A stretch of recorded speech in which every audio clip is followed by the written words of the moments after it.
The morning sun cast long shadows across the courtyard of St. Mary's Children's Hospital as Catherine, the Princess of Wales, smoothed down her navy blue dress one final time. Beside her, William adjusted his tie with the practiced ease of someone who had done this countless times before. Yet today felt different somehow. The usual pre-visit butterflies in Catherine's stomach seemed more intense, though she couldn't quite put her finger on why. "Ready?" William asked softly, his hand finding hers for a brief, reassuring squeeze. Catherine nodded, forcing a smile that didn't quite reach her eyes. "Always," she replied, though her voice carried a slight tremor that only her husband would notice after all these years together. The hospital's chief executive, Dr. Margaret Reynolds, approached them with a warm but respectful smile. "Your Royal Highnesses, thank you so much for coming today. The children and staff are absolutely thrilled to meet you both." As they walked through the automatic doors, Catherine was immediately struck by the atmosphere inside. Unlike the sterile clinical environment she had expected, the hospital buzzed with life and color. Artwork created by young patients covered nearly every wall, their bright handprints and cheerful drawings creating a rainbow of hope against the white corridors. "We've redesigned the entire pediatric wing over the past 2 years," Dr. Reynolds explained as they walked. "We wanted to create a space that feels more like home and less like a medical facility. The children helped choose the colors, and many of the decorations are their own creations." William paused to examine a particularly elaborate finger painting of what appeared to be a family of stick figures standing in front of a house. "This is remarkable," he said genuinely. "You can feel the love and care that went into making this place special." Their first stop was the general pediatric ward, where they would meet children recovering from various illnesses and treatments. As they entered the bright, airy space, Catherine noticed how the nurses moved with a special kind of grace, their faces lighting up as they interacted with their young patients. There was something magical about the way these medical professionals balanced professionalism with the warmth and playfulness that children needed. 8-year-old Tommy was the first child they met. He sat propped up in bed, his leg in a cast decorated with signatures from friends and family. His face broke into an enormous grin when he saw the royal couple approach. "Are you really a prince and princess?" Tommy asked, with the directness that only children possess. "We really are," Catherine replied, settling into the chair beside his bed. "And are you really the bravest boy in this hospital?" Tommy giggled and nodded enthusiastically. "I fell off my bike trying to jump over a big puddle. Mummy said I was being silly, but I almost made it." William chuckled. "I used to do things like that when I was your age. My father was always telling me to be more careful." For the next few minutes, they chatted with Tommy about his school, his friends, and his plans for when his leg healed. Catherine found herself genuinely charmed by the boy's infectious optimism and resilience. Despite being confined to a hospital bed, he spoke excitedly about returning to football practice and planning his next bicycle adventure, albeit with more realistic expectations about puddle jumping. As they moved through the ward, they encountered more children, each with their own story, their own struggles, and their own remarkable spirit. There was 6-year-old Lily, who had been born with a heart condition and was awaiting surgery, but who insisted on showing them her collection of stuffed animals and the names she had given each one. 12-year-old Marcus, recovering from an appendectomy, proudly displayed the get-well cards his classmates had made, reading each message aloud with obvious delight. What struck both Catherine and William most profoundly was not the medical equipment or the clinical setting, but the incredible strength and positivity of these young patients. Each child they met seemed determined to make the best of their situation, finding joy in small things and maintaining hope for the future. Dr. Reynolds guided them toward the next section of their visit.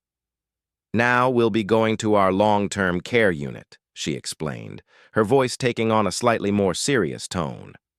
These are children who have been with us for extended periods, some for several months.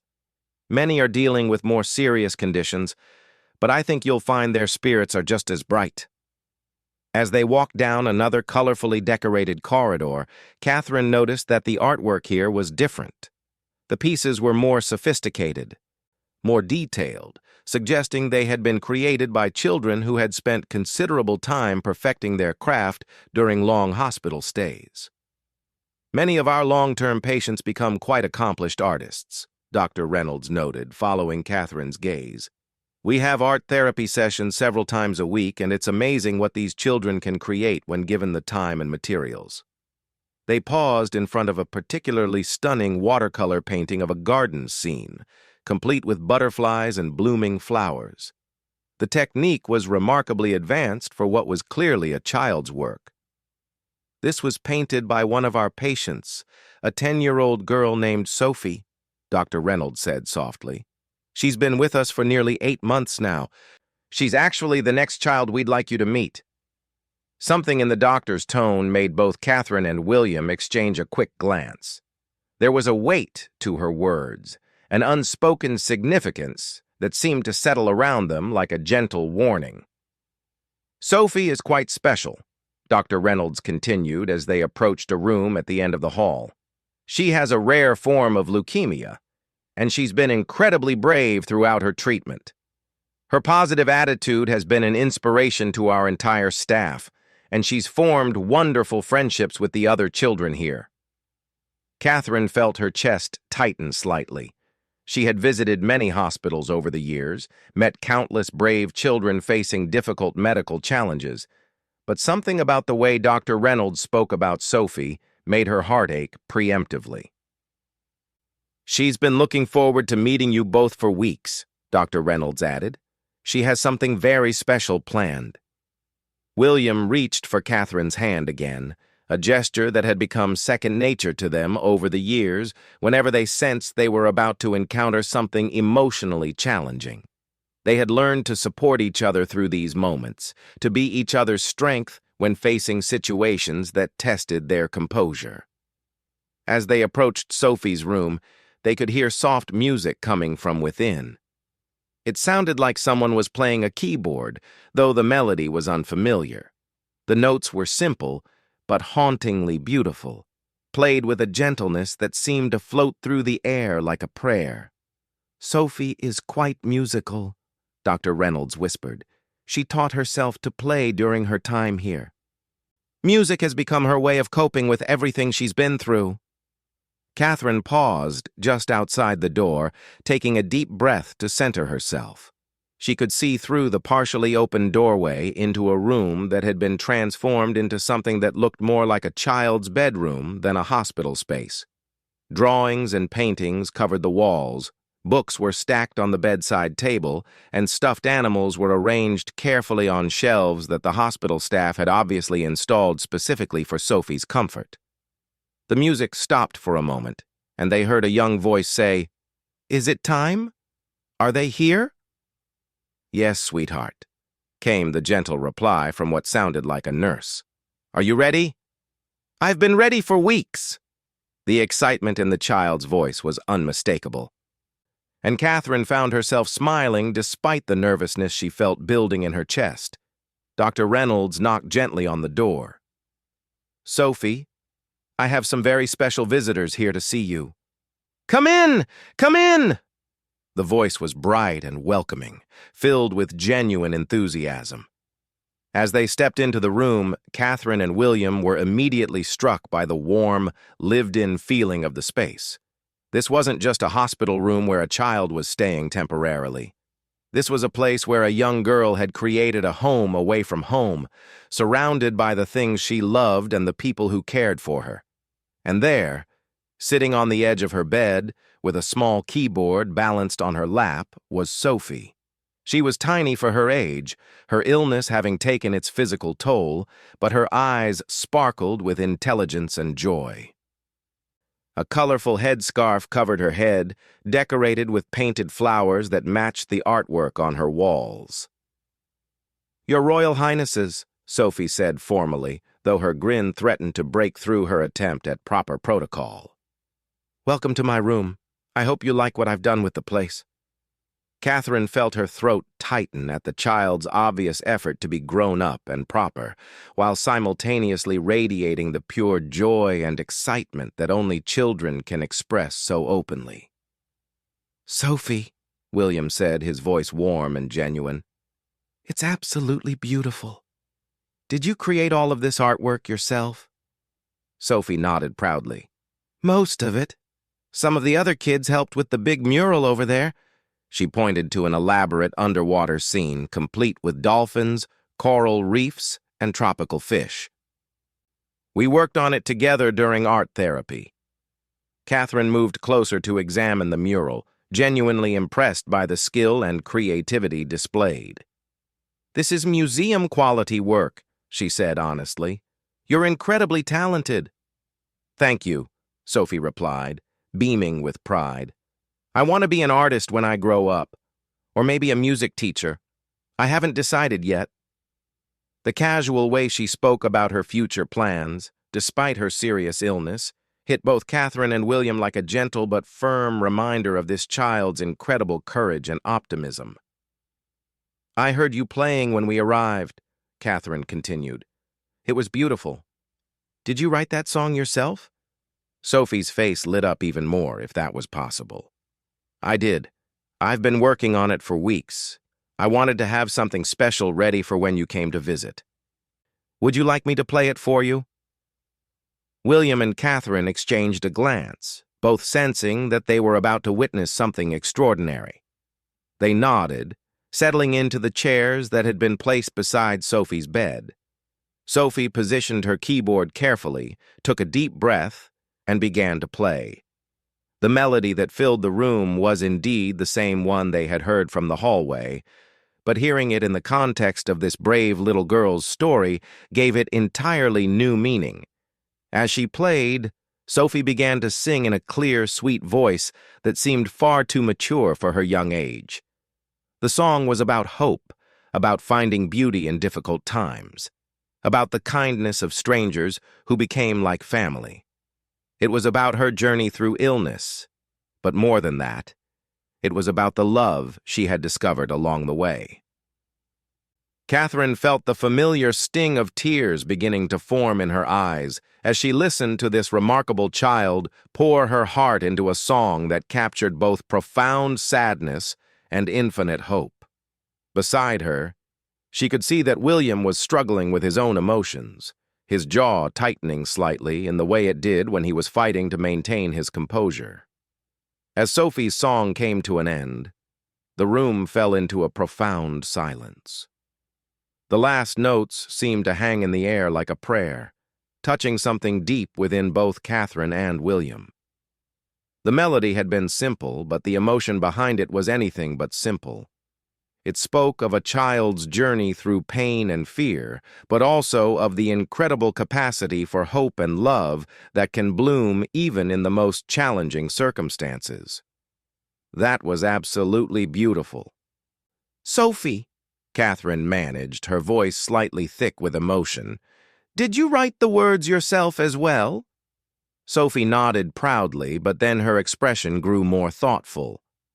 "I wanted to write something that would help other kids who might be scared about being in the hospital. Sometimes at night, when the other children are crying or having bad dreams, I play music for them. It helps them feel better." William leaned forward slightly, his expression serious but gentle. "You play for the other children?" "Oh, yes," Sophie said matter-of-factly. "There's a little boy named Jamie who's only 4, and he gets really scared during his treatments. So I taught him some simple songs he could sing when he's frightened. And there's Maria, she's 7, and she misses her family back home in Spain. So I learned to play some Spanish lullabies for her." Catherine felt her heart clench at the image of this sick little girl comforting other children, putting their needs before her own despite facing her own frightening battle with cancer. "That's incredibly kind of you, Sophie." "It's not really being kind," Sophie replied, with the honest wisdom that sometimes comes from children who have faced more than their years should allow. It's just what you do when someone is sad. You try to help them feel better. Dr. Reynolds, who had been standing quietly near the door, stepped forward. Sophie has become something of a guardian angel for our younger patients. She's always the first to volunteer when we need someone to help comfort a frightened child or welcome a new patient to the ward. Speaking of which, Sophie said, her eyes lighting up with excitement, I have something else I wanted to show you, something really special. She carefully moved her keyboard aside and reached for a large scrapbook that was sitting on her bedside table. As she opened it, Catherine and William could see that it was filled with photographs, drawings, letters, and mementos. This is my memory book, Sophie explained.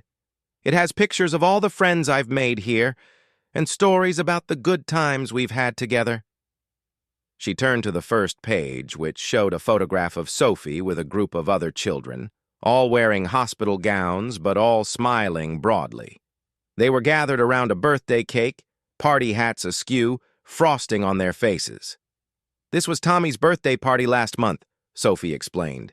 The nurses threw him a surprise party, and all of us who could walk came to celebrate with him. It was the best party ever. She flipped through more pages, each one telling a story of friendship, celebration, and mutual support among the children in the ward. There were pictures of art projects created together, movie nights in the common room, visits from therapy dogs, and countless moments of children simply being children despite their medical circumstances. Here's Maria learning to play the keyboard, Sophie said, pointing to a picture of herself patiently teaching a younger girl how to position her fingers on the keys. And this is Jamie's first day here. He was so scared, but look at him now. She turned to a more recent photo showing a small boy grinning while wearing a superhero cape, obviously comfortable and happy. As they continued through the book, Catherine noticed that Sophie appeared in nearly every photo, always in the background or beside other children, always offering support or sharing in their joy. It became clear that this remarkable little girl had somehow become the heart of the children's ward, the one who helped others find courage and hope. Sophie, William said slowly, how long have you been creating this book? Since I first came here 8 months ago, Sophie replied. At first I was really scared and lonely. I missed my mom and dad terribly, and I didn't understand what was happening to me. But then the nurses introduced me to some of the other kids, and I realized I wasn't alone. She turned to a page that showed a much younger-looking Sophie, clearly at the beginning of her treatment, looking small and frightened in a hospital bed. The contrast between that image and the confident, caring child sitting before them now was striking. I started taking pictures because I wanted to remember all the good things that happened here, not just the scary medical stuff, Sophie continued. And then I realized that other kids might want to have good memories too, so I started helping them create pages for their own books. Catherine felt a tear slip down her cheek before she could stop it. The idea of this brave little girl facing her own battle with cancer, dedicating herself to helping other children create positive memories during their own difficult times, was almost overwhelming. Sophie noticed Catherine's tear and reached out to gently touch her hand. It's okay to cry, she said softly. I cry sometimes too. But then I remember all the love I've found here, and it makes me feel better. It was at that moment that Dr. Reynolds cleared her throat gently. Sophie, would you like to show their Royal Highnesses the special project you've been working on?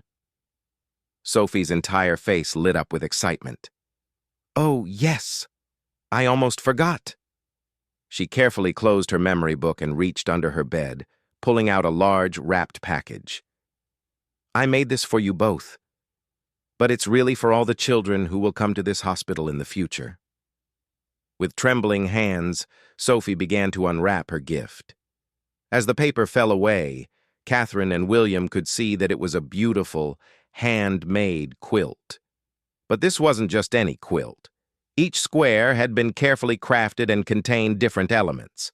Some were painted with cheerful designs, others had been embroidered with inspiring messages, and still others contained pockets filled with small treasures. "I've been working on this for months," Sophie explained, her voice filled with pride and excitement. "Each square represents a different child who has been treated here. Some of them helped me make their squares before they went home. Others I made myself, for the children who were too sick to help, but who inspired me with their bravery." She pointed to various squares as she spoke. "This one is Tommy's. See the bicycle he painted?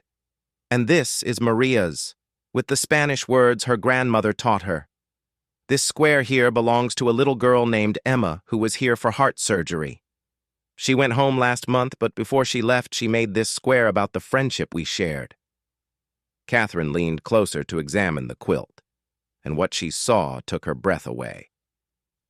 Each square was indeed a work of art, but more than that, each one told a story of courage, hope, and love.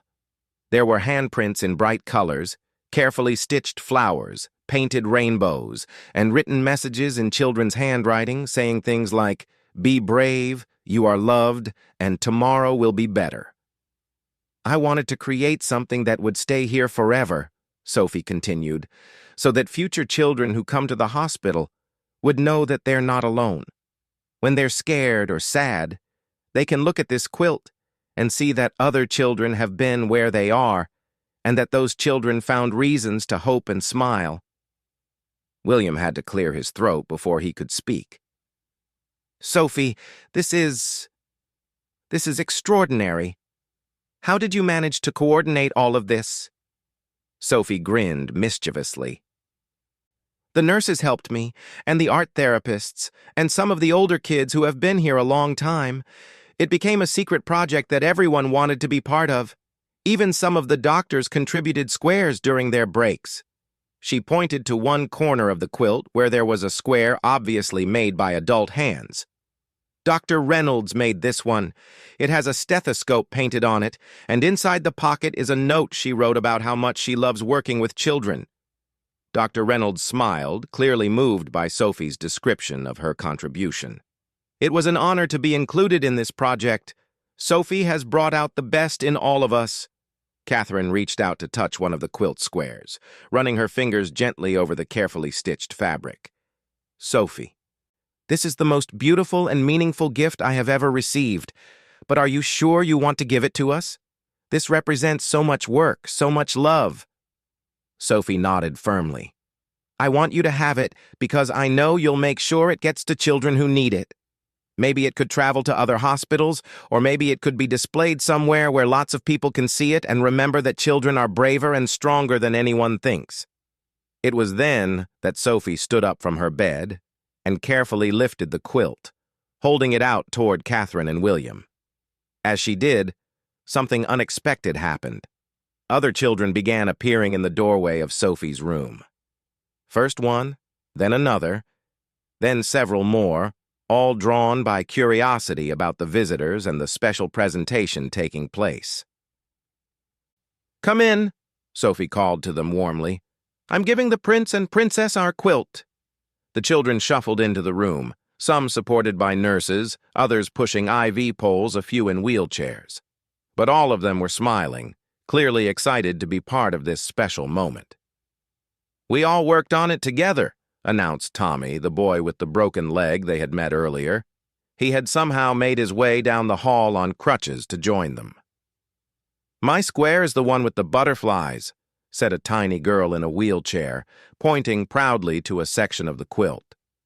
As more children gathered around, Catherine and William found themselves surrounded by a group of young patients, all eager to share in Sophie's moment of generosity and to point out their own contributions to the collaborative masterpiece. "This square has my handprint," said a boy who couldn't have been more than 5 years old. "I picked purple because it's my favorite color." "I drew a rainbow on mine because that's what I saw outside my window after a storm," added another child. Catherine felt the tears she had been fighting finally beginning to overflow. Here were children facing serious illnesses, confined to a hospital far from their homes and normal lives, and yet they had come together to create something beautiful for others. They had turned their own difficult experience into a gift of hope for future young patients they would never meet. William, too, was visibly struggling to maintain his composure. His eyes were bright with unshed tears as he looked around at the group of children, all of them beaming with pride and joy at being able to share their creation. Sophie, still holding the quilt, stepped closer to Catherine and William. "There's one more thing," she said softly. "We all signed our names on the back, along with messages for you. We wanted you to know that meeting you today has been one of the best days we've ever had here." She turned the quilt over, and there, scattered across the backing fabric, were dozens of children's signatures and short messages written in various handwriting styles. "Thank you for visiting us. You made me feel like a princess. Please remember us, and love from all of us at St. Mary's." It was this final gesture, this outpouring of love and gratitude from children who had every reason to be focused on their own struggles, that finally broke through Catherine and William's carefully maintained composure. Catherine felt the first tears spill over, despite her best efforts to maintain her professional demeanor. Beside her, William was blinking rapidly, his jaw tight with the effort of controlling his emotions. The sight of these brave children, led by remarkable Sophie, offering their love and gratitude despite everything they were enduring, was almost too much to bear. Sophie noticed their struggle and gently reached out to touch Catherine's arm again. "It's really okay to cry," she said softly, her own eyes bright with emotion. "Sometimes crying means you understand how much love there is in the world." Catherine couldn't hold back anymore. The tears she had been fighting finally spilled over freely, and she found herself kneeling down to Sophie's level, accepting the beautiful quilt with trembling hands. "Sophie," she whispered, her voice breaking slightly, "this is the most precious gift anyone has ever given us. We will treasure it always." William, seeing his wife's emotional state, placed a gentle hand on her shoulder, while he too struggled with his own overwhelming feelings. The sight of these children, so young and facing such difficult challenges, yet somehow managing to create something so beautiful and meaningful for others, had shattered his usual composed exterior. Sophie reached up and gently wiped a tear from Catherine's cheek with her small hand. "When I first got sick, I was angry," she said softly. "I didn't understand why this had to happen to me, but now I think maybe I was meant to be here, to help other kids and to meet all these amazing people." The other children had gathered closer, forming a circle around Catherine and William. Many of them were also crying now, moved by the emotion of the moment and by seeing the impact their collective gift had made. "We want you to know that you've made our day so special," said Maria, the little girl from Spain. "We practice for weeks when we know special visitors are coming, but you made us feel like we were the special ones." Tommy hobbled forward on his crutches and looked up at William seriously. "Will you really make sure other sick kids get to see our quilt?" William knelt down to Tommy's eye level, his voice hoarse with emotion as he replied, "I give you my word, Tommy. This quilt will help other children, and they'll know about all of you brave kids who created it." Dr. Patrick Reynolds, who had been watching the scene unfold with tears in her own eyes, stepped forward gently. "Perhaps we should let their Royal Highnesses have a moment to compose themselves," she suggested kindly, understanding that this level of emotion, while deeply moving, was also overwhelming for everyone involved. But Sophie shook her head firmly. "No, please don't make them leave yet. I have one more surprise." She walked over to her bedside table and picked up a small, wrapped package. "This is for you both personally, not for any hospitals or other children. This is just from me to you." Catherine wiped her eyes with the tissue that a thoughtful nurse had quietly handed her, trying to regain some composure. "Sophie, you've already given us so much. Please, Sophie insisted, holding out the small package. It's important to me. William accepted the package and carefully unwrapped it. Inside was a small, framed photograph of Sophie sitting at her keyboard, with the children's ward visible in the background. But what made this photo special was that Sophie was clearly in the middle of playing music for a group of younger children who were gathered around her, their faces filled with joy and wonder. On the back of the frame, written in Sophie's careful handwriting, was a message. To Catherine and William, thank you for reminding us that we are loved by people we've never met. This is what love in action looks like. With all my heart, Sophie. Catherine looked up from the photograph to meet Sophie's eyes. How did you know exactly what we needed to hear today? Sophie smiled with a wisdom that seemed far beyond her years. Because sometimes the people who come to help us end up being the ones who need help remembering something important. You spend so much time taking care of other people that maybe you forget how much good you do in the world.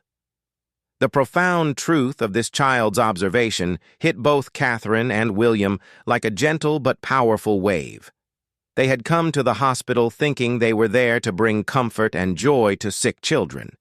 But instead, they were receiving a gift far greater than anything they could have offered. William found his voice again, though it was thick with emotion. Sophie, you and all of these children have taught us something today that we'll carry with us forever. You've shown us what real courage looks like, what genuine love means, and how to find hope in the darkest circumstances. The other children beamed at his words, clearly proud to be included in such high praise from someone they saw as incredibly important and special. Can we take a picture together? Asked one of the older children. Something we can keep to remember this day? Dr. Reynolds nodded and gestured to one of the staff members who had been quietly documenting the visit. Of course, this is definitely a moment worth preserving. As the children arranged themselves around Catherine and William, with Sophie holding her keyboard and the beautiful quilt spread out before them, Catherine felt a profound shift in her understanding of what this visit had really been about. They hadn't just come to brighten these children's day. They had received a master class in resilience, love, and the power of human connection. The photograph was taken, capturing a moment that none of them would ever forget. In the image, Catherine and William were surrounded by smiling children, some in wheelchairs, some holding IV poles, some wearing headscarves, but all of them radiating pure joy and love. Sophie sat in the center, her small hands resting on her keyboard, looking like the conductor of an orchestra of hope. After the photo session, the formal part of the visit began to wind down.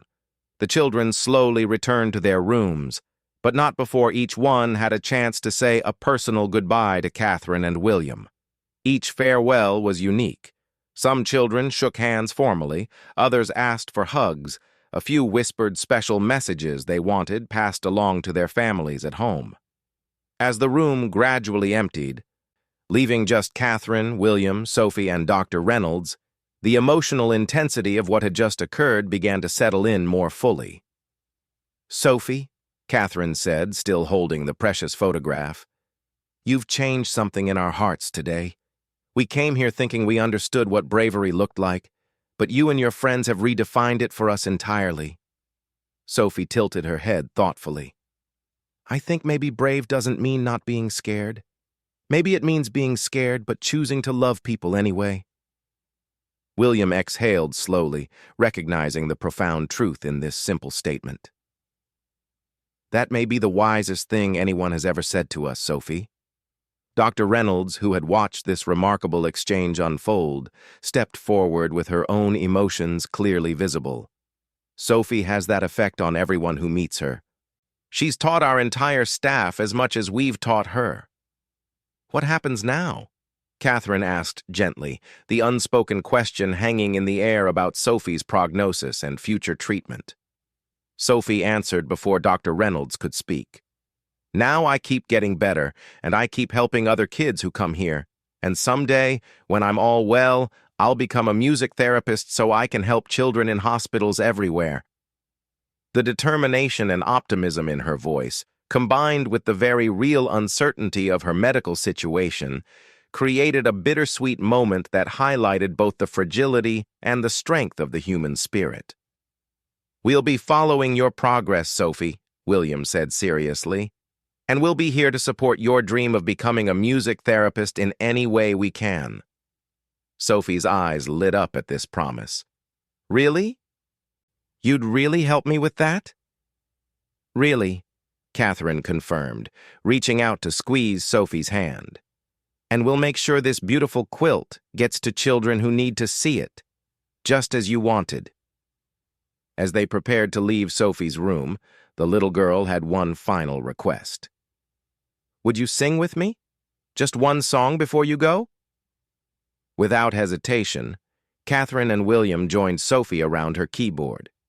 She began to play a simple melody, one that many of the children in the hospital had learned together. As their voices joined in harmony, the sound drifted out into the corridor, reaching other patients and staff members who paused in their activities to listen. The song was about friendship, about finding light in darkness, and about the power of love to heal wounds that medicine alone couldn't reach. As they sang together, Catherine felt a profound sense of completion, as if this visit had accomplished something far more important than any official royal duty ever could. When the song ended, Sophie looked up at them both with a smile that seemed to encompass all the wisdom and love she had shared throughout their time together. "Thank you for seeing us," she said simply. "Not just looking at us, but really seeing us." These words would stay with Catherine and William long after they left the hospital. As they walked back through the colorful corridors, past the artwork and the smiling staff members, they carried with them not just Sophie's tangible gifts, but something far more precious, a renewed understanding of their own purpose and a deeper appreciation for the resilience of the human spirit. In the car on the way home, Catherine cradled the small framed photograph while the beautiful quilt lay carefully folded beside them. Neither of them spoke for several minutes, both processing the emotional intensity of what they had experienced. Finally, William broke the silence. "I don't think I'll ever forget Sophie's face when she gave us that quilt. Or the way all the children gathered around us," Catherine replied softly. "I've never felt so humbled and so inspired at the same time." They both understood that this visit had been different from any other they had undertaken. It hadn't been about them bringing something to others. It had been about receiving gifts they hadn't known they needed. Sophie and her fellow patients had shown them a level of courage, compassion, and joy that would serve as a benchmark for their own behavior going forward. "We need to make sure we honor what they've given us," Catherine said, looking down at Sophie's photograph. "Not just by displaying their quilt or sharing their story, but by living up to the example they've set." William nodded, understanding exactly what she meant. "They've shown us what it means to find purpose in pain, to create beauty from difficulty, and to give love even when you're the one who needs it most." As their car pulled through the gates of their home, Catherine and William knew that they would carry Sophie's wisdom with them forever.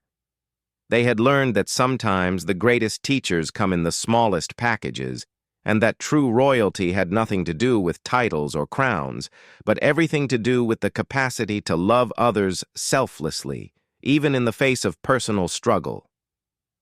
The memory of Sophie's brave smile, the sound of children's laughter echoing through hospital corridors, and the weight of a quilt made with love would become permanent fixtures in their hearts.